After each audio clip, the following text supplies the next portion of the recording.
Oye chicos, la clase, el tema que nos toca el día de hoy es acerca de tejido sanguíneo.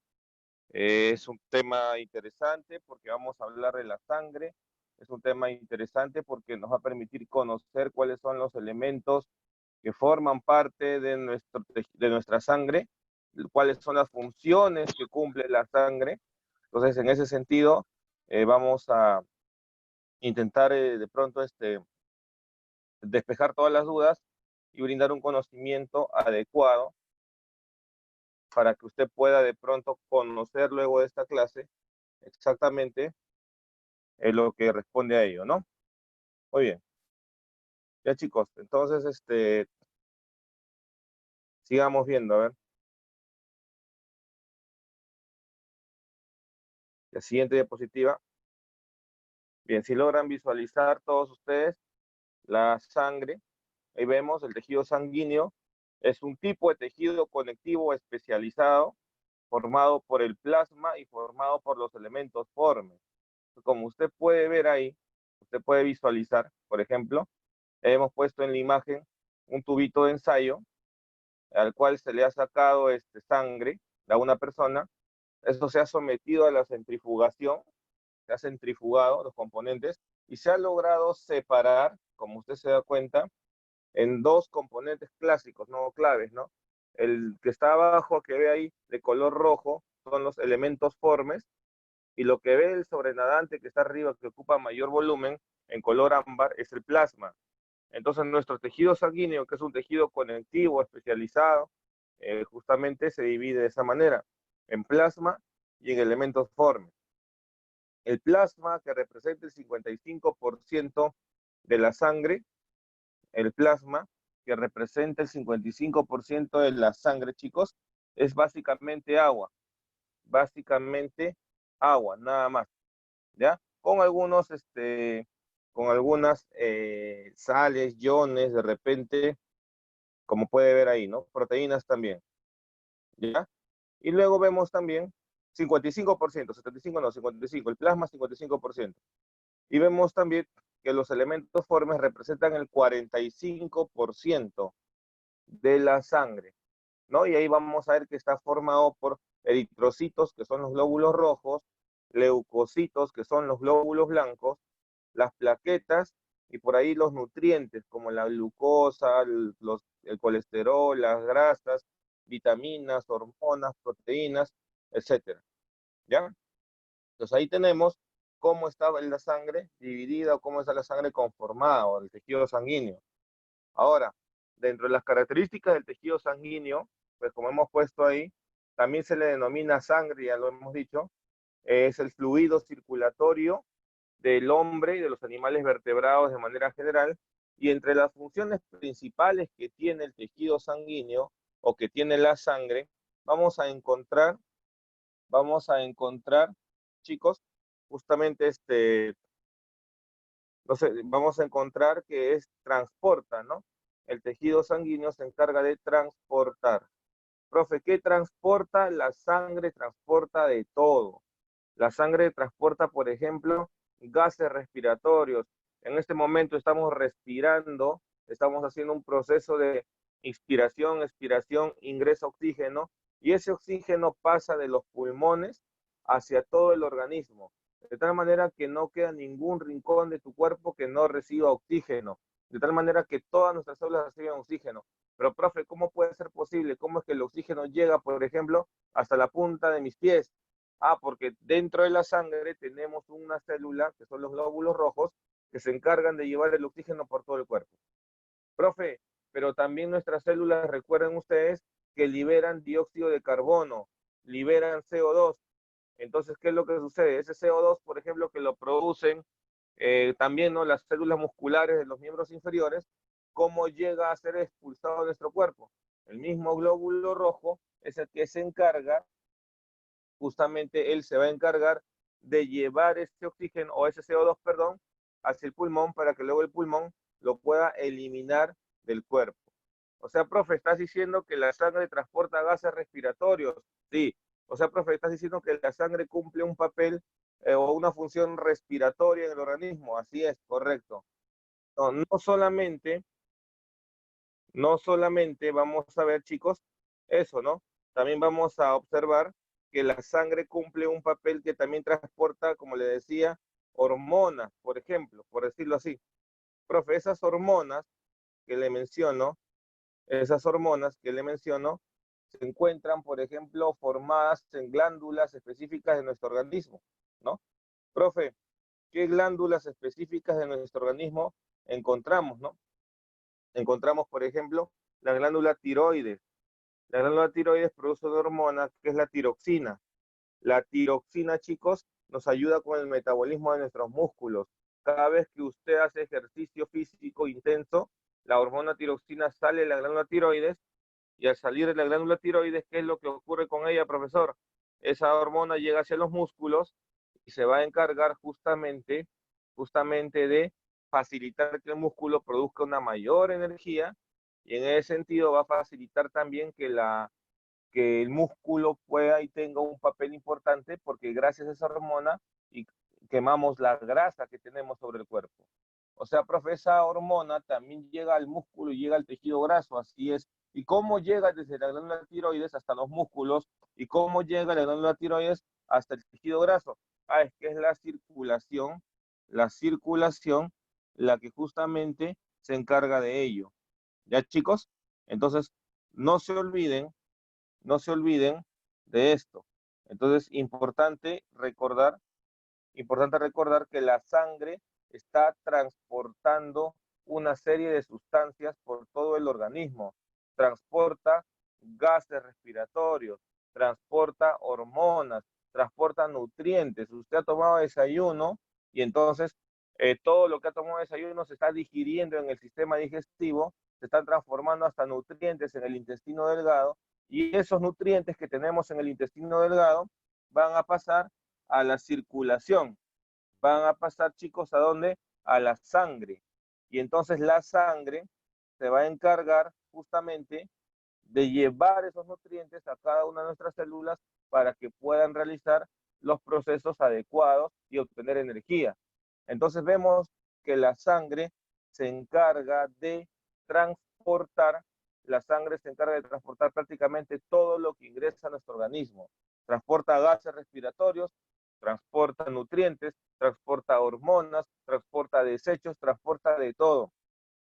Por ahí también alguna persona, profe, y también transporta medicamentos, transporta fármacos. Claro, también. Por ejemplo, de repente alguien de nosotros o alguno de nosotros nos encontramos un poquito resfriados, ¿no? Nos encontramos un poquito delicados y vamos al médico, nos recomiendan una ampolla.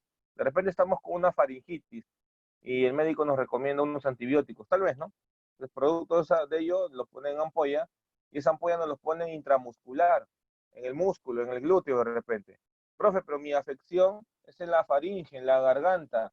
¿Cómo es que ese medicamento, ese antibiótico llega desde la faringe hasta, por ejemplo, mi garganta? Es que nuestra sangre, nuestro tejido sanguíneo, tiene proteínas que van a transportar justamente ese fármaco o ese medicamento desde la zona muscular que nos pusieron desde el glúteo hacia la garganta.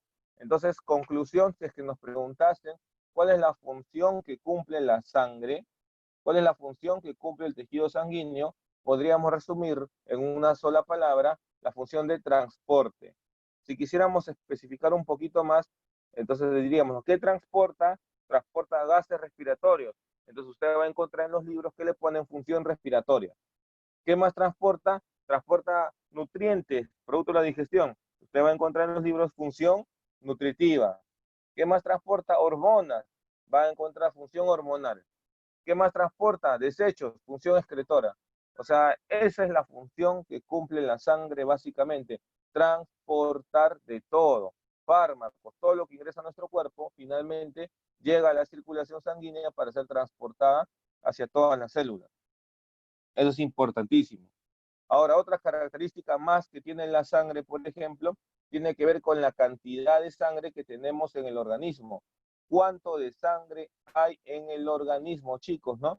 Hay un porcentaje, ahí le hemos apuntado, al volumen total de sangre que tenemos, el volumen total, se le conoce con el término de volemia, ahí lo hemos apuntado, ¿no? Como el término de volemia. y representa el 8% de nuestro peso corporal. La volemia sanguínea representa el 8%. El volumen total de sangre es el 8% del peso corporal. Este es un valor que he puesto aquí, es un promedio general, porque es cierto también que la cantidad y el volumen de sangre va a estar en función de la edad que tenemos, del género que tenemos y también justamente la actividad física a la que nos dedicamos. Pero en promedio es 8%. O sea, de que por ejemplo un jovencito o una jovencita pesa 50 kilogramos, ¿cuánto de sangre tendrá? Multiplicamos 50 kilogramos por 8%. Si usted multiplica, eso nos da un resultado de 4. ¿4 qué, profe? 4 litros de sangre. 4 litros de sangre tiene un joven, una señorita, que tiene 50 kilogramos de peso. Profe, de repente un jovencito tiene 60 kilogramos de peso. ¿Cuánto de sangre tiene? Multiplicamos 60 por 8% y eso nos va a dar 4,8 litros. Profe, ¿y un adulto? Me pregunta Juan Jesús. A un adulto va a variar, no va a depender. ¿Por qué? Porque los adultos, pues, y en general las personas tenemos pesos diversos, ¿no? Pero cuando hablamos de un tema de anatomía, siempre se considera un promedio, ¿no? Entonces, un promedio de un adulto sano, considerado así, es un hombre de 1,70 m y de 70 kilogramos. O sea, en promedio, en términos generales, se considera un adulto que pese 70 kilogramos, ¿no? Ya, los 70, nos multiplicamos, ¿no? 70 por 8%, 5,6 litros. O sea, digamos ya, ¿no? Un aproximado, pues, profe, ¿cuánto tiene de sangre una persona adulta? Entre 5 y 6 litros, 5 litros más o menos, ¿no? Que sería, claro, 5,6, pero démosle el rango entre 5 y 6 litros, ¿no? Para tener una idea. 5 litros. Ya, profe. Entonces, eso es importante, saber cuánto de sangre tenemos. Es importante, chicos, porque a veces cuando ocurren accidentes y perdemos, ¿no? Una herida, hay una hemorragia, usted ve que la persona cuando pierde mucha sangre se desmaya, ¿no? Pierde el conocimiento, se le baja la presión. ¿Por qué, profe? Porque la hemorragia, si es que supera, ojo, si supera el 20% de la sangre que tenemos, ya puede causar un trastorno llamado shock hipovolémico y donde la vida está en juego. ¿Cuánto es 20%? La quinta parte. O sea, si en promedio tienes 5 litros, la quinta parte de cuánto es un litro. O sea, si pierde un litro de sangre, ya está condicionándose la vida de la persona. ¿Ya? Entonces es importante conocer ello. Profe, otra característica que parece incluso absurda, ¿no? Tiene que ver con el color de la sangre. ¿De qué color es la sangre, chicos? ¿De qué color va a ser? Profe, la sangre es de color roja, pues, ¿no? Claro, pero depende, ¿no? Depende si es que se encuentra la sangre en las venas o si es que se encuentra la sangre en las arterias. Si es que la sangre se encuentra en las venas, la sangre suele ser una sangre roja oscura, una sangre roja así más o menos opaca, ¿no? Sangre venosa. ¿Por qué? Porque ahí predomina el dióxido de carbono sobre el oxígeno. O sea, la sangre venosa, si nos cortamos una venita, por ahí una vena superficial, la sangre que vemos es roja, ¿no? Roja oscura, oscura. Pero si por ahí tenemos un accidente y nos cortamos, profe, una arteria, por ejemplo, ¿no? Si nos cortamos una arteria, la sangre de las arterias es una sangre más brillante, es una sangre roja así llamativa, no es rutilante. ¿Por qué, profe, la sangre de las arterias es más brillante que la sangre de las venas? Porque la sangre arterial contiene una mayor cantidad de oxígeno. Como contiene una mayor cantidad de oxígeno o tiene oxígeno, hace que tenga esta característica, ¿ya? Entonces, esos, chicos, son detalles que ustedes deben de conocer con respecto justamente a la sangre. Son características o el tejido sanguíneo generales, ¿no? Que todos debemos saber, es lo más básico que tenemos que saber. Entonces, de esta diapositiva podemos rescatar que la sangre es un tipo de tejido conectivo especializado que está formado por el plasma, por los elementos formes, que tiene como característica principal transportar de todo por el cuerpo humano, que el volumen total de la sangre se le denomina volemia y que es de color rojo oscuro o rojo claro dependiendo la concentración de oxígeno que pueda haber. Entonces, chicos, ahí vamos a ver con esta diapositiva. Veamos ahora la siguiente diapositiva, ¿no? Justamente hablemos del plasma, chicos, hablemos del plasma sanguíneo. Como puede ver ahí, el plasma es la porción líquida de la sangre. El plasma representa el 55% del volumen de la sangre. Entonces hay que recordar esos datos importantes que están ahí puestos. Y el plasma, como le decía, ¿no? Es muy importante porque todo el agua que tomamos va a la sangre finalmente. Todo el agua que consumimos, chicos, va a la sangre. Entonces, nuestro plasma, nuestro volumen plasmático es muy importante porque básicamente es el agua que tenemos para todo nuestro cuerpo. Miren, justamente, ¿no? ¿Qué vamos a encontrar en ese plasma, profe, ¿no? Digamos que es tan importante que incluso nos toman muestras de sangre para ver nuestro estado de salud, ¿no? En el plasma vamos a encontrar iones, como ve ahí. Un ion es un átomo que tiene carga eléctrica. ¿Qué iones encontramos principalmente, profe? Encontramos sodio, potasio, cloro, magnesio, entre otros, ¿no? Profe, también en el plasma, o sea, ojo, encontramos en el plasma agua, ¿no? Como le decía, y encontramos iones, y encontramos también nutrientes como la glucosa, que viene del sistema digestivo. Tenemos glucosa en la sangre, es el azúcar de la sangre. Profe, ¿cuánto es lo normal de glucosa que una persona debe de tener? Debe tener entre 70 a 100 miligramos por decilitro aproximadamente. Entre 70 a 100. ¿Ya? Profe, ¿qué más, no? ¿Qué más tiene qué más tiene el plasma, profe, en la sangre, ¿no? ¿Qué cosa más va a tener? El plasma también tiene grasa, tiene, como ven ahí, colesterol. Tenemos colesterol en la sangre, profe, grasa en la sangre. La grasa, el colesterol que está en la sangre no es dañino ni perjudicial. Por el contrario, no es una grasa que va a permitir, en cantidades normales, claro, formar algunos compuestos importantes en nuestro organismo. Por ejemplo, profe, ¿qué permite formar? Permite formar las hormonas sexuales, la testosterona, los estrógenos, la progesterona, que son las hormonas que nos dan justamente, que nos brindan justamente el tema de las características físicas secundarias, están dados por estas hormonas. Entonces, la testosterona que es producida por los testículos, estos órganos forman la testosterona a partir del colesterol que hay en la sangre.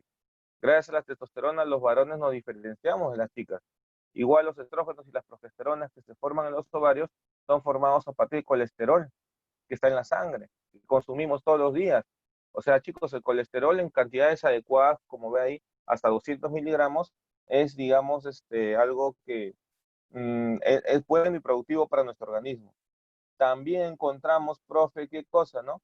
Claro, Robinson Mónago me dice es dañino, claro, cuando nos excedemos en nuestra comida diaria, en nuestra dieta diaria, y consumimos alimentos con mucha grasa saturada, chicos, pues el colesterol es dañino. Cuando nos toman un examen de sangre, o a papá o a mamá toma un examen de sangre para ver su colesterol, y tiene 300, 400, él tiene el doble, claro, ahí sí es recontra dañino, ¿no? Porque el colesterol cuando está en exceso, se pega a las arterias del corazón y puede causar un infarto cardíaco.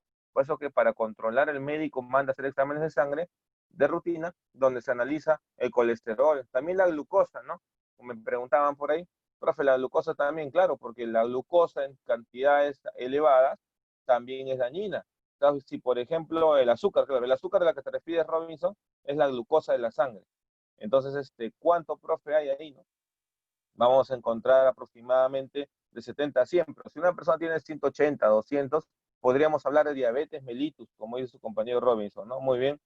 Entonces, nos damos cuenta que nuestro cuerpo tiene un límite, ¿no? O sea, no nos podemos exceder, y ese límite se encuentra o se puede controlar a través de la sangre. Entonces, miren, en el plasma sanguíneo hay glucosa y podemos controlar la cantidad de glucosa que tenemos, que consumimos diariamente. Hay grasa, como el colesterol, pero también hay proteínas. Las proteínas, chicos, son importantísimas. ¿Por qué son importantes las proteínas, profe? Son importantes porque, por ejemplo, las albúminas son proteínas de la sangre, del plasma, que transportan prácticamente todo lo que está o todo lo que ingresa a nuestro cuerpo. Para tener una idea, por ejemplo, las proteínas, Jerick, apaga tu cámara, por favor, Jerick Pomacargua, apague su camarita, sí, apague su camarita. Muy bien. Entonces, para tener una idea, ¿no? Las albúminas transportan de todo, le decía. O sea, ¿se acuerdan que le comentaba esa inyección, esa ampolla que le ponen y de pronto para mejorar o para recuperarnos de un tema una faringitis, justamente, ¿no? Ingresa ese fármaco a nuestra sangre y quien lo transporta son las albúminas. O sea, las albúminas son proteínas transportadoras que están en el plasma sanguíneo. Y esa es su función básicamente. Profe, y también el plasma tiene proteínas de la defensa, claro. Tenemos globulinas, que luego formarán parte de las inmunoglobulinas o también llamadas anticuerpos. O sea, profe, en nuestra sangre tenemos anticuerpos que combaten, que nos protegen de, digamos, patógenos externos. Sí, mire, si vamos a tocar el tema del COVID rapidito, ¿no? Entonces, si supongamos a cualquiera de nosotros, que, bueno, ustedes que son chicos jóvenes también, ¿no? Supongamos, ¿no? Vamos a poner un ejemplo, un supuesto, un ejemplo. Ya, profe, ¿cuál es el supuesto? Supongamos, chicos, que a cualquiera de nosotros nos da una enfermedad como no es el COVID. Pero, profe, de repente la persona que le dio es una persona joven, fuerte, sin ninguna enfermedad de fondo, ¿no? Y digamos que entra en el 80% de personas que no va a ser síntomas de gravedad. O sea, le da como una gripe fuerte, le da un poquito de tos, un poquito de fiebre, está mal ahí decaído unos 3, 4 días y luego se recuperó. Ya, profe. Entonces, por ahí esa persona en su centro laboral, luego de 2 semanas, 3 semanas, le toman una prueba para ver si tiene o no tiene COVID. Y en la prueba arroja que no tiene COVID, pero sí ha tenido. Profe, ¿cómo pueden saber los médicos, los laboratoristas que esa persona ha tenido COVID? ¿Sabe por qué? Porque aquí en el plasma sanguíneo o en la sangre van a encontrar globulinas o inmunoglobulinas, o sea, anticuerpos que se han formado en esa persona para combatir al COVID. ¿Entiende? O sea, profe, los glóbulos blancos van a formar los anticuerpos todavía van a estar unas semanas más en la sangre, ahí como rondando, esperando nuevamente a que regrese ese virus o esa bacteria. Y entonces, cuando te hacen la prueba, después de varias semanas que estás recuperado, salen ahí anticuerpos que indican que usted ha estado infectado. Entonces, esos anticuerpos son proteínas que están en la sangre. Entonces, también la sangre cumple función de defensa. Si te preguntasen, ¿no? ¿Cuál es función de la sangre? Y lees alguna que diga de defensa, también, profe. ¿Y por qué? ¿Cómo lo argumentamos? ¿Por qué defensa? Porque hay glóbulos blancos y porque también hay anticuerpos en el plasma sanguíneo. Entonces, miren, chicos, importantísimo, todas las funciones y todos los componentes que tiene el plasma. Entonces, el plasma no solamente es el agua que hay en la sangre, el plasma no solamente es el líquido que tenemos en las venas, el plasma es fundamental para nuestra supervivencia. Profe, ¿cómo mantenemos nuestro plasma de manera adecuada? ¿Cómo mantenemos nuestro plasma de forma adecuada para que no sea perjudicial, sino siempre sea fisiológico? O sea, siempre sea, digamos, benéfico, digamos, consumiendo una cantidad de agua adecuada al día, consumiendo también teniendo una dieta adecuada, sin excesos, chicos, sin excesos de azúcares, sin excesos de grasas, para poder justamente mantenernos en un adecuado equilibrio, ¿no? Entonces, eso es con respecto al plasma. Sigamos, veamos la siguiente diapositiva. Sigamos con la siguiente diapositiva. Hablemos ahora del otro componente de la sangre, ya hablemos del otro componente de la sangre, el cual es los elementos formes de la sangre. Elementos formes de la sangre. Algo habíamos mencionado, chicos, representan el 45%, si lo vemos en la diapositiva anterior, aquí en la otra diapositiva, ahí está, los elementos formes son el 45% de la sangre, ¿sí? 45% de la sangre, como puede ver ahí, ya, profe, y está formado por eritrocitos, leucocitos, plaquetas, sí, plaquetas y algunos nutrientes que ya hablamos, ¿no? Eritrocitos, leucocitos y plaquetas, estos tres principalmente. Entonces vamos a ver esos tres principalmente, chicos, para poder encontrar o para poder mencionarlo adecuado. A ver, vamos a pasar un ratito. ¿Ya está? A ver, sigamos. Esta ya la vimos. Ya, vamos a ver esta diapositiva de aquí. ¿Ya? Entonces, es importante, es importante que veamos y reconozcamos cuáles son los elementos formes de la sangre. ¿Ya? Entonces, los glóbulos rojos, también llamados eritrocitos, son las células más abundantes de la sangre, chicos. La función, ya la habíamos mencionado, es transportar oxígeno, chicos, por todo el cuerpo. Los glóbulos blancos o leucocitos son las células encargadas de la defensa de nuestro cuerpo. Se encargan de tratar de eliminar a cualquier agente extraño que ingresa a nuestro organismo. Y las plaquetas o trombocitos, vamos a ver en un rato, que no son células, chicos, más bien son fragmentos citoplasmáticos. Y entonces, ¿qué vamos a ver? Que se encargan de la coagulación de la sangre. Se van a encargar de la coagulación sanguínea. ¿Ya, chicos? Entonces vamos a ver estos tres.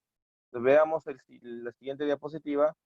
Justamente tenemos a los glóbulos rojos en pantalla. Como les decía, los glóbulos rojos, también llamados eritrocitos o hematíes, como le hemos puesto ahí. Es importante saber los epónimos de las células, ¿no? Glóbulos rojos, eritrocitos o hematíes, ¿ya? Entonces, importante, primer dato. Segundo dato, chicos, también la forma que tiene el glóbulo rojo, ¿ya? La forma que tiene. Fíjese usted, ahí hemos puesto, ¿no? Tiene forma de disco bicóncavo.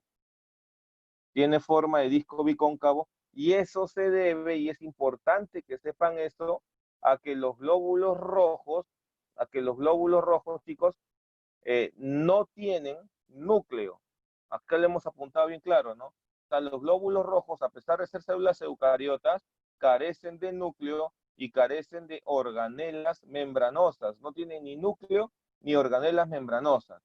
Profe, ¿y por qué el glóbulo rojo que circula por mi sangre no tiene núcleo ni organelas? ¿Es acaso una célula procariota, profe? No, el glóbulo rojo es una célula eucariota, pero cuando madura el glóbulo rojo, a propósito, elimina su núcleo y elimina también sus organelas. Y adopta esta forma que ven acá en la pantalla, esa forma de disco o bicóncavo, ¿no? Hueco en el centro. Profe, ¿por qué hace eso, no? ¿Por qué no se mantiene como una célula esférica? Es que si tuviese una forma esférica, no podría llegar a los rincones más lejanos de nuestro cuerpo. No podría atravesar los vasos sanguíneos más pequeños que son los capilares, siendo esférico. Por ese motivo es que el glóbulo rojo tiene que ser o debe tener esa forma de disco bicóncavo. Miren esta forma, aquí está acá, forma lateral. Ay, perdón, la emoción. Un ratito, y ahí está.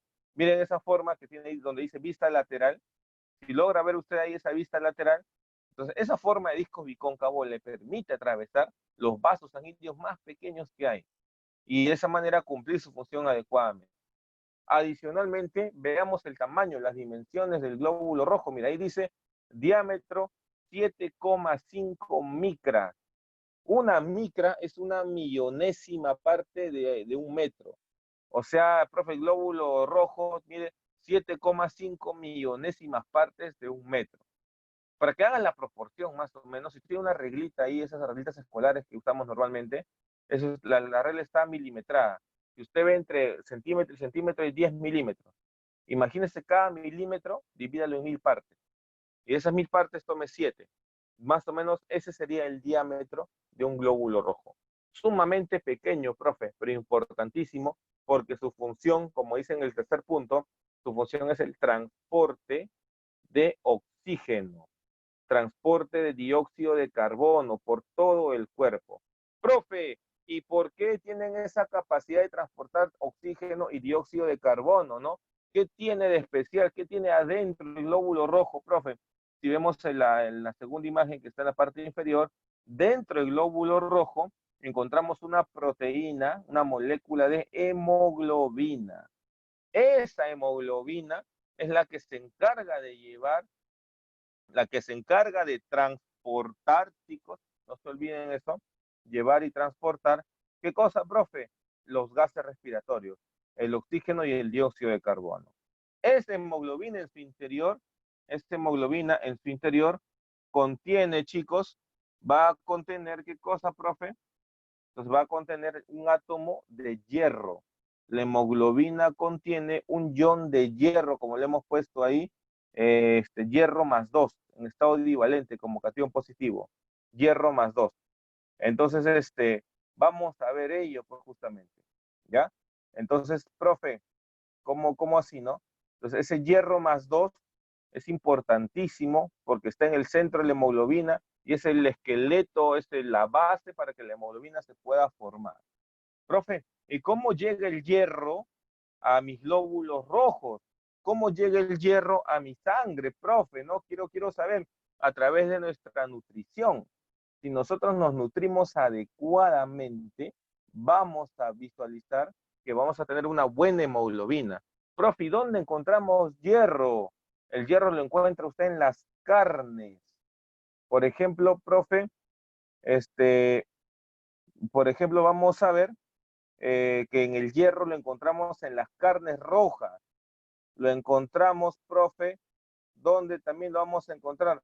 Lo vamos a encontrar en el pescado, sobre todo esa parte oscurita del pescado que a veces no queremos consumir, que no queremos, profe, de pronto la dejamos de lado, ahí encontramos una gran cantidad de hierro. Profe, ¿dónde más? También en el vaso de la res. Entonces, el vaso de la res, chicos, también vamos a ver que tiene una gran cantidad de hierro. A veces no nos gusta porque tiene un olor y un sabor un poco fuerte, pero encontramos mucho hierro ahí. Profe, ¿dónde más? También en las verduras, claro, en las menestras, por ejemplo, encontramos una gran cantidad de hierro también. Entonces, profe, si nos alimentamos bien, no hay ningún problema. Sí, es verdad, no hay ningún problema. Pero ¿qué pasa, profe, si nos alimentamos mal?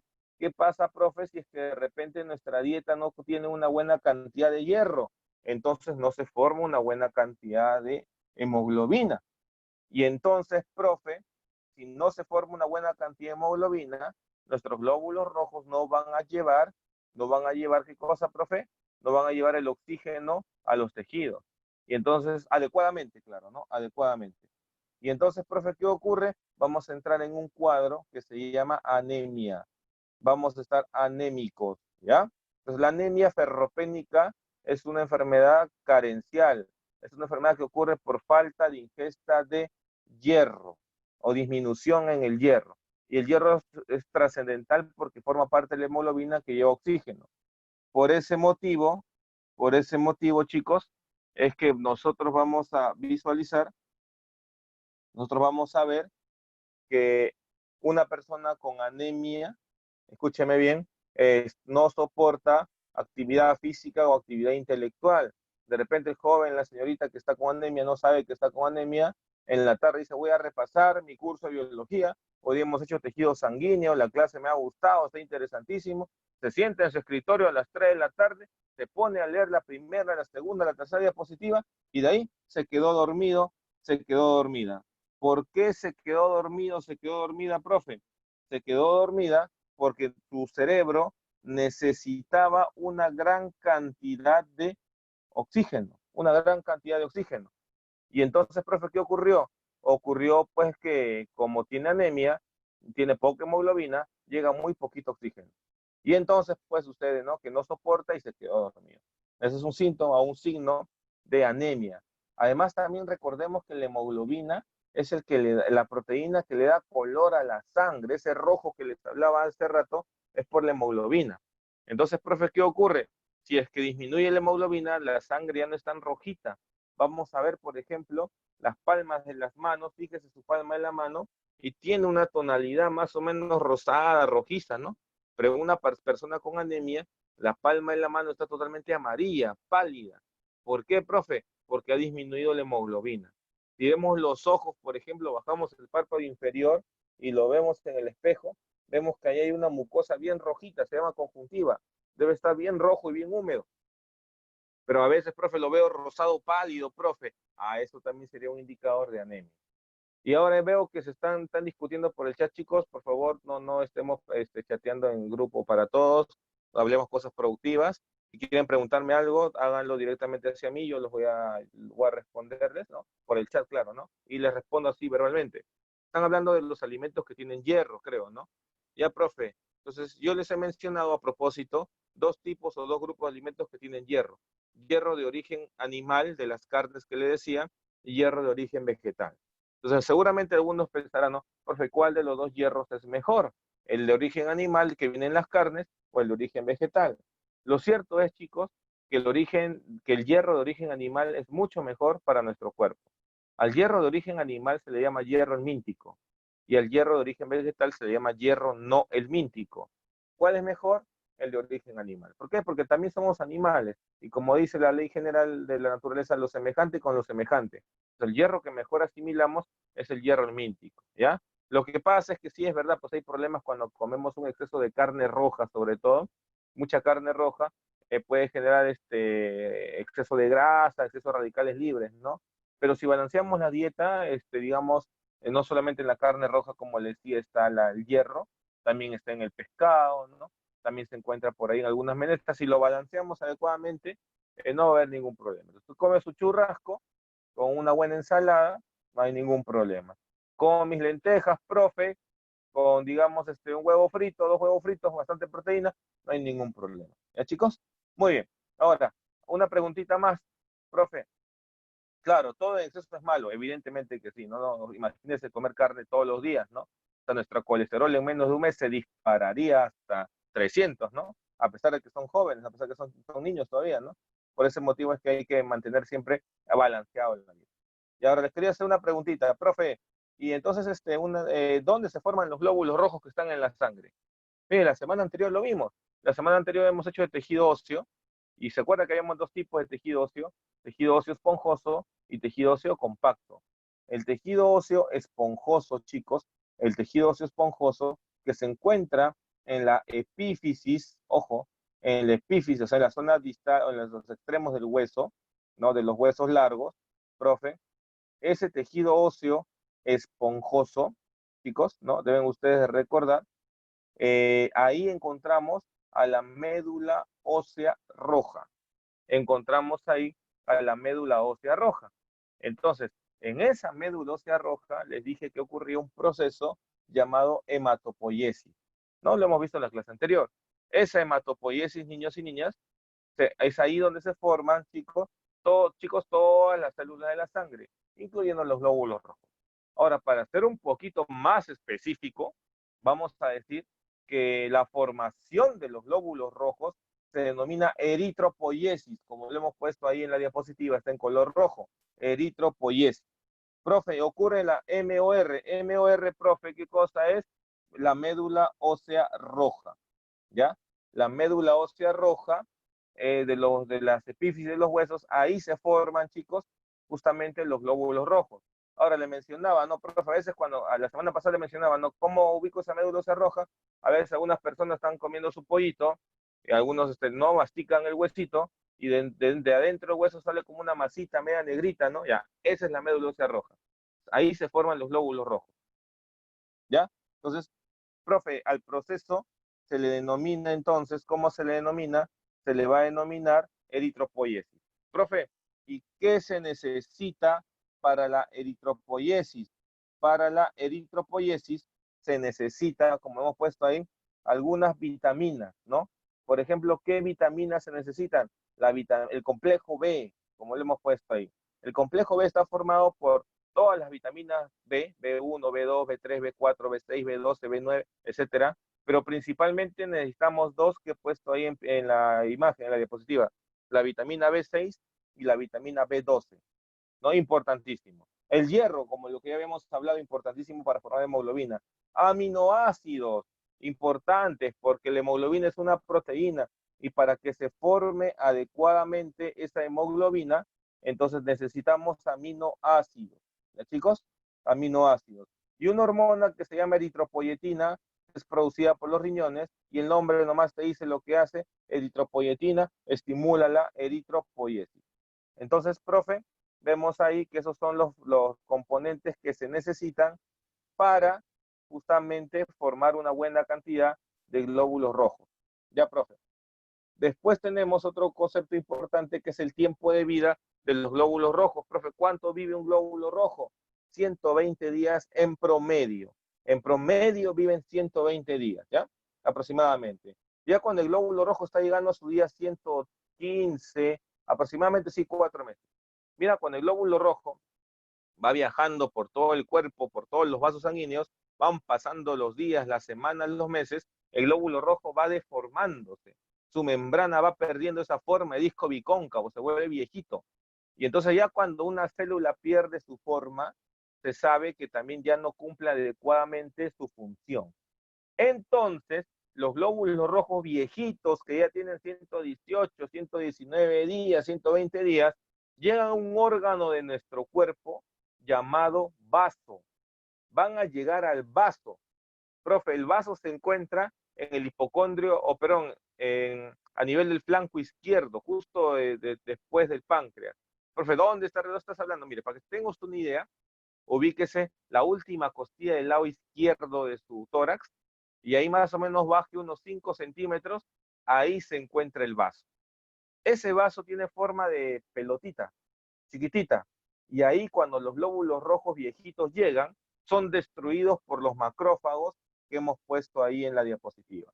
Entonces el proceso de destrucción de los glóbulos rojos se denomina hemocateresis, como puede leer usted ahí, hemocateresis.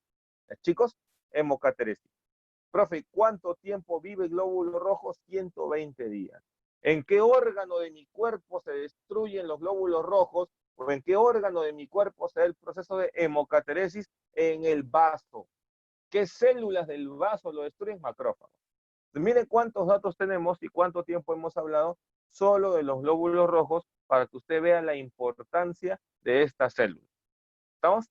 Ahora pasemos a otras células que son los glóbulos blancos. Hablemos de los glóbulos blancos, chicos. A los glóbulos blancos también se les denomina leucocitos, ¿no? Leucocitos.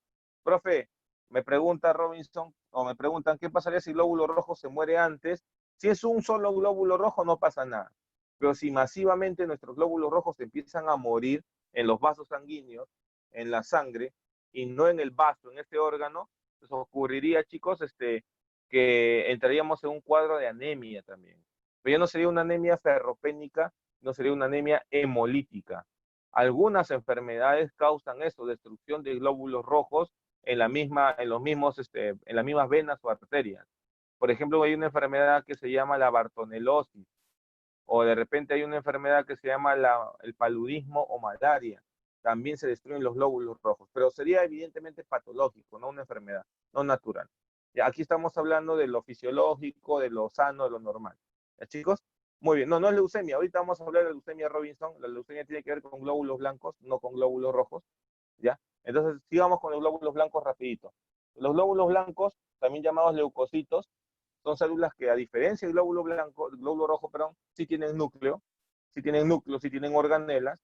Igual los glóbulos blancos se originan en la médula ósea roja y el tiempo de vida es variable. Ojo, el tiempo de vida es variable. Algunos glóbulos blancos pueden vivir algunos días nada más, mientras que otros pueden vivir años, ¿no? ¿Y cuál es la función, profe? ¿Y de qué depende esto, no? ¿De qué depende esto, no? Profe, la función del glóbulo blanco es la defensa frente a patógenos. Por favor, chicos, segundo aviso que les digo, no estén conversando a través del chat entre ustedes. Voy a cortarles el chat público, por favor. Ya, segundo aviso, no quiero, por favor, Robinson, no quiero, por favor, llamarles la atención, no quiero bajarles puntos, ¿ya? Estamos llevando muy bien la clase, ¿ya? Muy bien, ya dice, por favor, chicos, ya, con calma. Si vamos a comentar, muy bien, comentemos cosas productivas, como lo están haciendo, perfecto. Pues si vamos a ir a molestarlos, a bromear, entonces ya no estamos para eso en el chat. ¿Ya, chicos? Muy bien, sigamos. Ya, sigamos. Entonces, mire, le estaba diciendo, ¿no? Entonces, los glóbulos blancos se encargan de combatir, de defendernos frente a patógenos, frente a bacterias, frente a virus, frente a cualquier microorganismo o cualquier agente extraño que ingresa a nuestro cuerpo. Entonces, miren aquí en la imagen, estamos viendo, ¿no? Lo que ve acá en el lado izquierdo de la imagen es un vaso sanguíneo. Dentro de ese vaso sanguíneo vemos ahí un glóbulo blanco que se llama neutrófilo, como puede ver ahí. Y mire, y si vemos hacia la derecha de la imagen, hacia arriba, dice ahí microbio u otra partícula. Entonces, supongamos que usted está caminando por la casa de repente y no se percata y hay un clavito en el piso. Tú estás con sandalias y el clavito ingresa a la piel, le hace una herida en la piel, en el pie. Ya, profe, ese clavo tiene millones de bacterias, microorganismos. ¿Qué ocurre? Los glóbulos blancos que están en la sangre se percatan de esto, se dan cuenta de que han entrado bacterias a tu organismo y ¿qué hacen? Salen de la sangre. Miren ustedes acá en el vaso sanguíneo, fíjese cómo ese glóbulo blanco neutrófilo está que se pega al vaso sanguíneo y luego está saliendo de él. ¿Ve? Ve cómo se ha pegado al vaso sanguíneo y ahora está que intenta salir.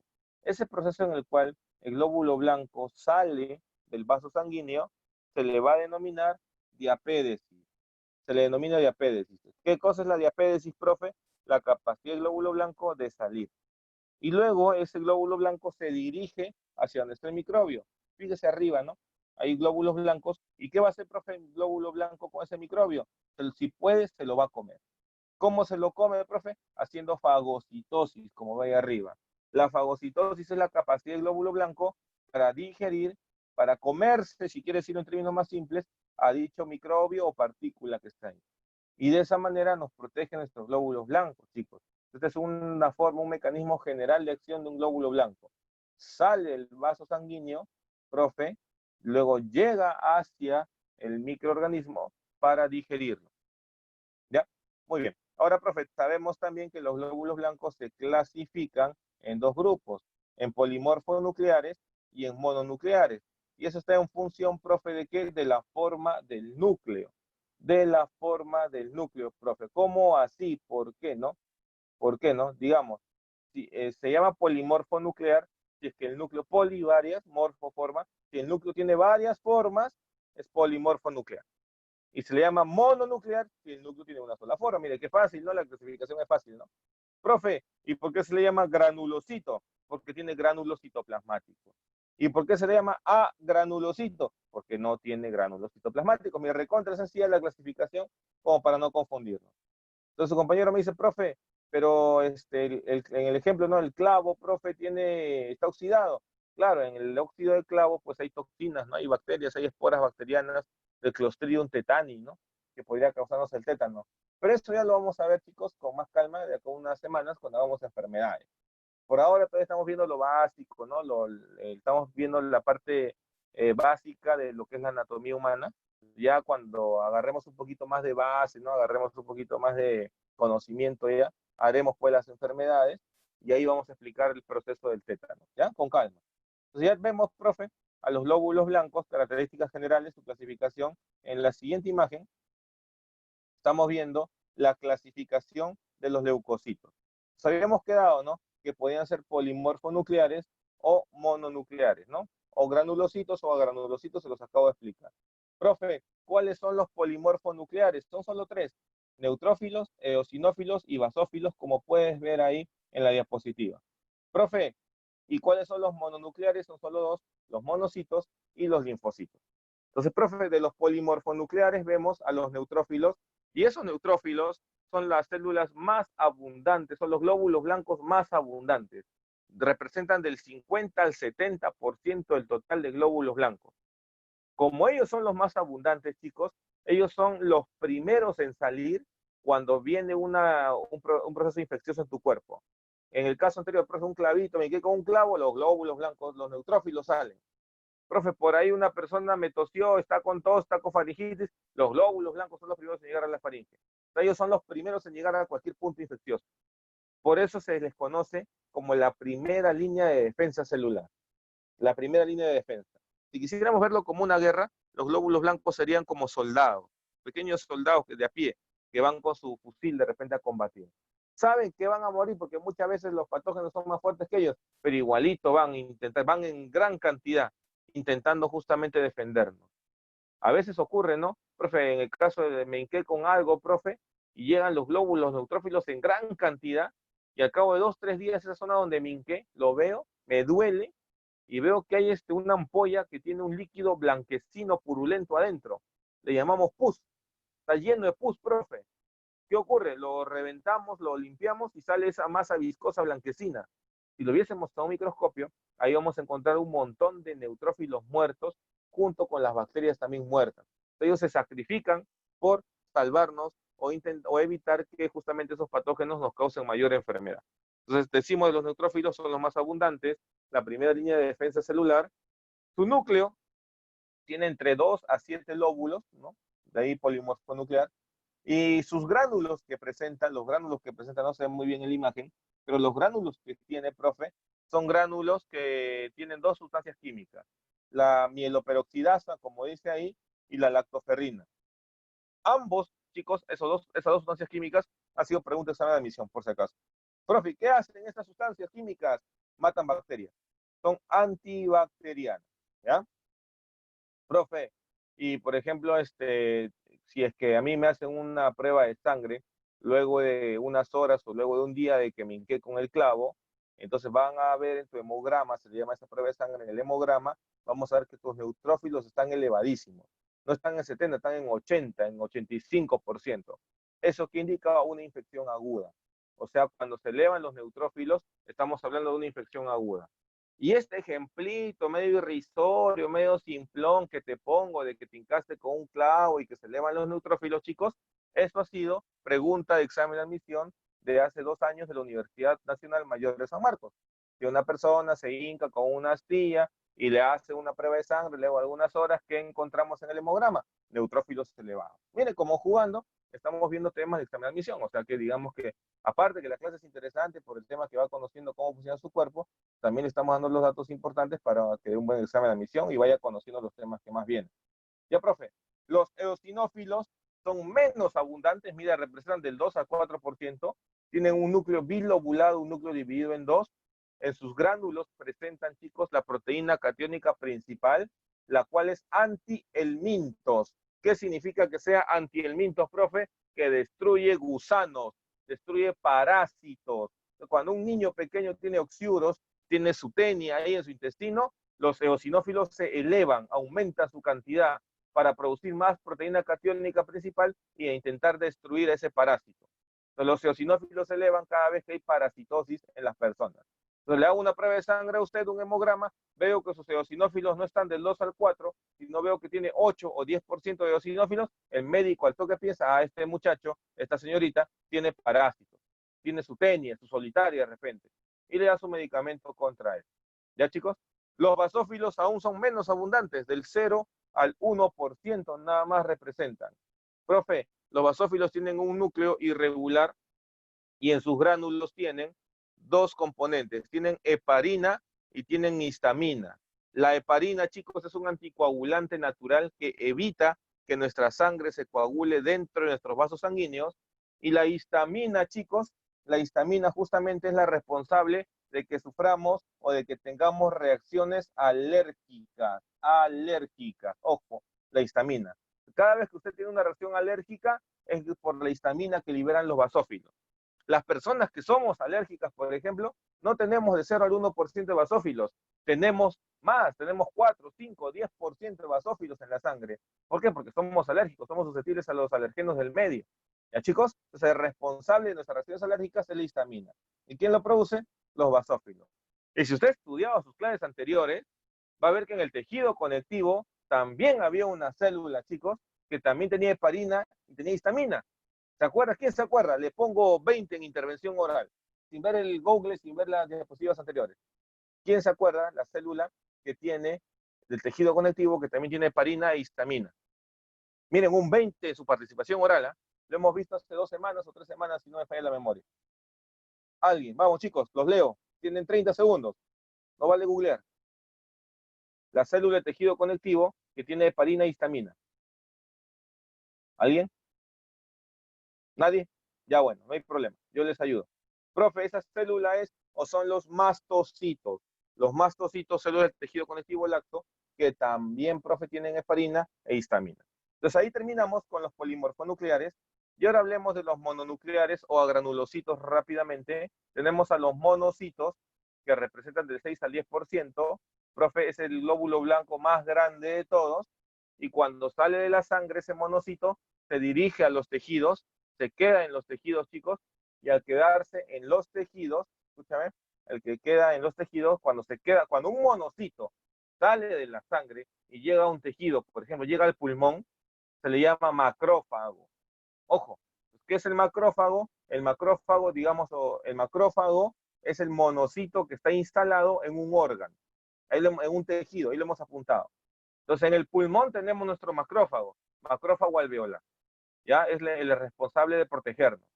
Profe, ¿dónde más? En nuestro hígado también tenemos un macrófago, se llama el macrófago de von Kuffer. O sea, profe, el macrófago es el monocito que se ha quedado instalado en un tejido. La función principal, macrófago, macro grande, fagos, fagocitosis, hacen fagocitosis, se comen a los patógenos, como son células grandotas, arrasan pues con bacterias, virus, con todo lo que hay, o intentan hacerlo por lo menos. Y el último glóbulo blanco importante son los linfocitos. Los linfocitos representan del 20 al 40%, profe, y los linfocitos son los responsables de la inmunidad específica. Ya lo veremos más adelante, pero recuerden eso, ¿no? Profe, chicos, ¿ustedes les han dado sarampión? No, a nadie le ha dado sarampión. ¿Por qué? Porque los han vacunado. Al vacunarlos activaron a sus linfocitos para que siempre produzcan una molécula que destruya el virus de la sarampión. Esa es inmunidad específica. Se subdividen en linfocitos T y linfocitos B, que ya lo veremos en su debido momento. Ahora solo quiero que conozcan cuánto representa y la función que tiene. Ya, profe, ahí está nuestro cuadrito de glóbulos blancos. Hay que recordarlo, se lo voy a preguntar en sus exámenes, así que a tomarlo muy en cuenta. ¿Ya, chicos? Muy bien. Sigamos. A ver, sigamos a ver. Profe, y ahora vamos a ver a las plaquetas. Veamos a las plaquetas, chicos. Veamos a las plaquetas. Las plaquetas las vamos a ver ahí, o también llamadas trombocitos. A ver, me han mandado un mensaje por interno, dice acepten Aldair. Sí, pero no lo veo, en mi sala de espera no tengo ningún Aldair. Tengo solamente un celular que dice V20, pero no tiene datos de nadie, ¿no?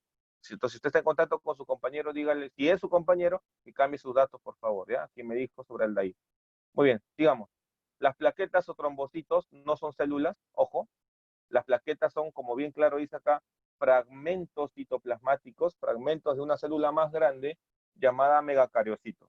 Entonces, lo primero que quede claro es que las plaquetas no son células. Profe, son fragmentos celulares, muy bien. Y el tiempo de vida, aproximadamente una semana, también se destruye en el vaso. Y la función, importantísimo, participar, profe, en la coagulación de la sangre. Participa en la coagulación sanguínea. Mire usted aquí, por ejemplo, en el cuadro de arriba, vemos que es un vaso sanguíneo que se ha lastimado, ¿no? Se ha roto el vaso sanguíneo, se hizo una herida. Entonces la sangre se va perdiendo, mire, los glóbulos rojos van saliendo, se está perdiendo sangre. Pero inmediatamente esos puntos plomos, esas bolitas plomas que ves son las plaquetas. La plaqueta se activa y mire qué es lo que hace. Atrapa los glóbulos rojos que se están saliendo, los envuelve y forma un coágulo. Entonces el coágulo está formado por glóbulos rojos que se iban a perder y las plaquetas que lo están atrapando y evitando que se pierdan. Se forma ese coágulo y se evita que la sangre se pierda otra vez. Luego se hace una costra, un coágulo, muy bien, tiene razón, y luego justamente ya se cicatriza y se recupera ese tejido. Entonces la función de las plaquetas es la formación de coágulos para evitar la pérdida de sangre. La función es la coagulación sanguínea. Ya, profe, bacán, lo tenemos ahí. Y vamos a ver la siguiente diapositiva. Ahora hablemos, chicos, para acabar ya, de otro tema, que son justamente los grupos sanguíneos. Los grupos sanguíneos tenemos ahí, esos son formas de clasificar, chicos, a los glóbulos rojos, son formas de clasificar a nuestra sangre, por ejemplo. ¿Cómo así? ¿En función de qué se hace, profe? En función del glóbulo rojo, como ve ahí, depende de lo que el glóbulo rojo tiene en la membrana celular. Ve usted ahí en ese cuadrito que he puesto en la parte media inferior, dice ABO, y a cada círculo rojo es un glóbulo rojo. Y ve que le dice antígeno, ya esas estructuras que salen del glóbulo rojo, esos antígenos son proteínas. Entonces, los seres humanos tenemos una gran cantidad de antígenos, esas proteínas, pero nos interesan solamente dos. ¿Cuáles son esas dos que nos interesan? El grupo sanguíneo ABO y el grupo sanguíneo Rhesus. Entonces, para el grupo sanguíneo ABO tenemos tres tipos de antígenos, o dos tipos, perdón. Fíjese. El que dice A es porque el glóbulo rojo que es A, o las personas que tienen sangre A, es porque tienen su antígeno A. El glóbulo rojo que tiene es tipo B es porque tiene su antígeno B. El que es AB tiene los dos antígenos, fíjese, tiene al A y al B.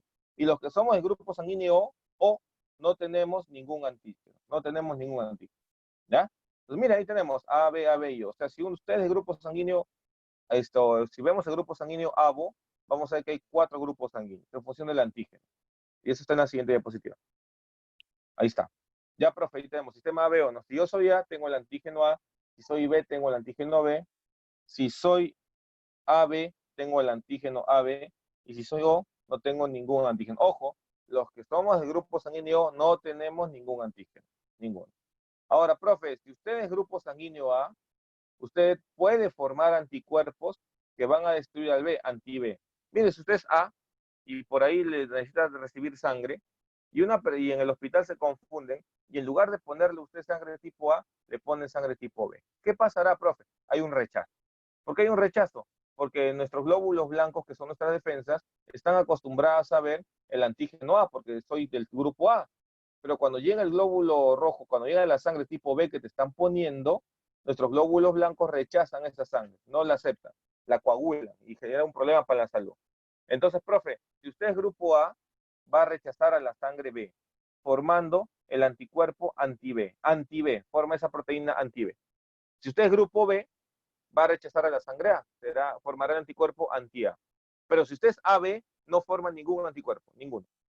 Y si somos O, los O somos más especiales porque formamos anticuerpos anti-A y anti-B, los dos, ¿ya? ¿Cómo sabemos qué tipo de sangre hay, profe? Se hace una prueba de sangre con 3 gotitas de sangre y se ve, ¿no? Una prueba para buscar grupo sanguíneo y factor sanguíneo, se hace eso, ¿no? Es sencillo, en 5 minutos sale. Ahorita hablamos de los R. Entonces, profe, acá tenemos a la derecha un esquema y vemos, por ejemplo, si usted es ¿a quién le puedo dar sangre? A otro A y al AB. Siga la flecha, ¿no? Si usted es B, ¿a quién le puedo dar sangre? A otro B y a la B. Si soy O, fíjese usted, le puede dar sangre a todos. Como el O le puede dar sangre a todos, se dice que es el donador universal. Y el AB, si usted se da cuenta, recibe sangre de todos, se dice que es el receptor universal. Donador y receptor universal. Entonces, me va a preguntar, ¿quién es el donador universal? Grupo O. ¿Quién es el receptor universal? Grupo AB. Ya, profe, importante. Digamos, me preguntan cuánto cuesta la prueba de sangre, no, se habrían que ir a un centro de salud a preguntar, chicos, no manejo los precios, no sabría decirle. No está muy caro, eso sí sé que no está tan caro, ¿ya? El otro grupo es el sistema Rhesus o factor RH. Ahí está justamente Juan, vamos a hablar del RH. Se le llama Rhesus o RH porque se viene de un macaco, de un primate, justamente el macaco Rhesus, ¿no? Que comparte con nosotros ese antígeno. El antígeno del grupo Rhesus o RH es el antígeno D, como puede ver ahí en el cuadro. El que tiene antígeno D se le llama RH positivo. Y el que no tiene antígeno D se le llama RH negativo. Listo. Profe, si yo tengo el antígeno D, entonces no formo anticuerpos anti-D. Pero si yo soy el RH negativo, sí voy a formar anticuerpos anti-D. De tal manera que, profe, vemos RH positivo, RH negativo. El RH positivo, chicos, ¿a quién le puede dar sangre? El RH positivo le puede dar sangre, chicos, a otro RH positivo. Y el RH negativo le da sangre a otro negativo y le puede dar también al positivo. Para no confundirnos, rapidito, en el sistema Rhesus, el RH positivo es considerado receptor universal y el negativo es considerado donador universal. En el resto, ya ahí está, lo hemos puesto en el cuadrito. Hay una enfermedad de madre-hijo con una mujer embarazada, mire, imagínense, la mujer es RH negativo y su bebé, su feto, su bebito es RH positivo. ¿Lo que ocurre? Como la mamá es negativo, puede formar anticuerpo anti-D. Y fíjese, lo forma. Cuando está embarazada, miren la primera imagen del cuadro ahí, la mujer embarazada, en el primer embarazo, el bebé positivo, la mamá negativa. Entonces, ¿qué ocurre? La mamá puede producir anticuerpo anti-D, pero queda, en el primer embarazo no pasa nada porque la mamá recién formó los anticuerpos y los anticuerpos no atacan, no atacan. O sea, la mamá quedó sensibilizada. Pero en un siguiente embarazo, ahí sí podría venir el detalle, porque como la mamá ya tiene los anticuerpos, en los siguientes hijos, segundo, tercer, cuarto hijo, si se es positivo también, la mamá podría autodestruir al feto y causar como dice, ¿no? Acá la enfermedad, eritroblastosis fetal. Eritroblastosis fetal. Eso podría pasar. Entonces, si la mamá es RH negativa y el feto es RH positivo, podría darse este cuadro de eritroblastosis fetal. Yo le voy a preguntar en ese examen, debido a qué o cuál es la causa de eritroblastosis fetal o qué es la eritroblastosis fetal, es la incompatibilidad sanguínea entre una mamá de RH negativa y el feto de RH positivo. Muy bien, chicos, ya para terminar, vamos a hablar rápidamente, vamos a dar las claves, a ver, como estoy con mi celular no lo puedo resaltar, así que estén atentos, escuchen las claves nomás, chicos, ya no lo puedo resaltar, ya, escuchen, ¿no? La primera pregunta, la 1, la clave correcta, dice alergia, son los basófilos, la 1, la C. Voy a repetir solo 2 veces, así que atentos, ¿ya? Página 307 del libro, página 307, ya rapidito para acabar exacto, si puedan ir a su receso, ¿ya? 1, la C de casa. 1, la C de casa. Chicos, por favor, ya no estemos peleándonos por el chat, ya, digamos, 1C. 2, el aumento de la hemoglobina en el poblador andino es para, que aumenta la hemoglobina, es para compensar la diferencia de oxígeno. 2, la C de casa. 2, la C de casa. 2, C de casa. Atentos, no me están preguntando después si están chateando. Atentos. 3. ¿Cuál es la función de los glóbulos rojos? Transportar el oxígeno principalmente, ¿ya? Profe, pero también podría ser la E, conducen dióxido de carbono. Eso es verdad. Pero lo más importante es oxigenar a las células. La 3, la B de buenos. B de buenos. 3. B de buenos. 4. La parte líquida de la sangre, profe, el plasma. Correcto, la D. D de dinosaurio. Muy bien. 4D de dinosaurio. 5. La hemoglobina es uno de los principales componentes y su objetivo es transportar oxígeno. Profe, ¿de quién hablamos? De los glóbulos rojos. Profe, no veo clave glóbulo rojo, pero vemos su epónimo hematíes. 5, la B de buenos. 5, la B de buenos. Hematíes, muy bien, Juan. 6. Es la proteína cuya función principal es el transporte de oxígeno a todas las células del cuerpo. La proteína que transporta oxígeno, igual, ¿no? El glóbulo rojo. Pero me dice la proteína, ¿cómo se llama la proteína? Hemoglobina, muy bien, la E, muy bien. Hemoglobina. 7, ¿qué es la sangre? ¿Qué es la sangre, chicos? La sangre es un tejido líquido, muy bien, de color rojo, que forma parte del cuerpo humano. Ya, muy bien. ¿Cuál sería la clave, profe? La B, profe, líquido corporal que permite el transporte de vitaminas. Podría ser. La A, profe, un tejido, dice acá, compuesto por leucocitos, eritrocitos, plaquetas y plasma. Esa es la mejor, ¿no? La clave A. Un tejido compuesto por leucocitos, eritrocitos, plaquetas y plasma. 7A, la A. Rápido, chicos. 8, en caso de una hemorragia, forma una barrera para detenerla y fortalecer el tejido sanguíneo. ¿Quién? Las plaquetas, ¿no? 8A, muy bien. 8A. 9, elemento forme de la sangre encargado de la función de fagocitosis. Profesor, me suena glóbulo blanco. Muy bien, glóbulo blanco o leucocito. La clave la E, leucocitos. 9E. 10, posee solo antígeno B. Fácil, pues, ¿no? Si solo antígeno B, el B, pues, profe, ¿no? La clave correcta, la C. 10, la C. 10, la C. 11, permite la coagulación sanguínea ante un corte. Las plaquetas. 11C. 11C. 12, si un adulto sufre un accidente y pierde 2 litros de sangre, ¿cuánto le queda aproximadamente? Complicado, ¿no? Habíamos quedado que en promedio un adulto tiene 5 litros. Si pierde 2 litros, le queda 3 litros. Clave D. 12D, la D de dinosaurio, D. 13. Según el sistema ABO, son grupos sanguíneos. Ah, ya, había grupo A, grupo B, grupo AB y grupo O. ¿Cuál es la clave? La A, profe. La clave es la A, el grupo AB. 13A, 13A. Muy bien. 14. Cumple la función de llevar el oxígeno. ¿Quién lleva oxígeno? Los glóbulos rojos, o también llamados hematíes. 14A. Muy bien, hematíes. 14A, muy bien.